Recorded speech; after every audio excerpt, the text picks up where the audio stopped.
कभी हम कहीं बाहर गए और हमें कभी पेन की ज़रूरत हुई, या हम बैंक जाते हैं तो हम पूछते हैं ना वहाँ पे कि भाई मुझे पेन चाहिए, मैं ले लूँ। या फिर हम किसी के घर जाते हैं, दरवाज़ा खटखटाते हैं, या किसी के रूम में जाते हैं, दरवाज़ा खटखटाते हैं और परमिशन लेते हैं कि मैं अंदर आ सकता हूँ। तो हम ये क्यों भूल जाते हैं कि ये जो होती है चीज़ परमिशन लेने की, हमारी बॉडी से भी रिलेटेड होती है, हमारे रिलेशनशिप से भी रिलेटेड होती है। तो आज हम बात करेंगे कंसेंट के बारे में।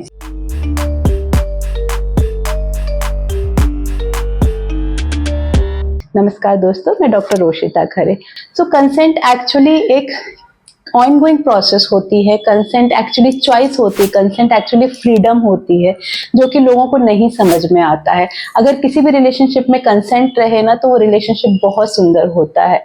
अगर कंसेंट की बात करें तो इट्स अ एग्रीमेंट और it should be very specific, कि अगर एक चीज के बारे में बोला है तो वो ऑनगोइंग रहेगा। अगर आपने एक बार किसी से एक फोन लिया है बात करने के लिए, तो इसका मतलब ये नहीं कि हम बार बार उससे वो फोन ले विदाउट हिज और हर परमिशन।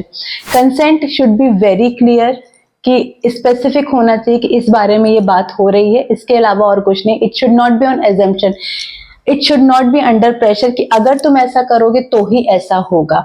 तो अगर प्रेशर के साथ ये कंसेंट दी जाती है तो वो कंसेंट मान्य नहीं होती है। कंसेंट को भी लेके कई बार बहुत सारे मिसकंसेप्शंस होते हैं कि अगर हम कुछ बोलते नहीं है यानी कि वो हाँ है। नहीं, अगर कोई स्पेसिफिक बोलता है येस और नो, तभी वो माना जाएगा।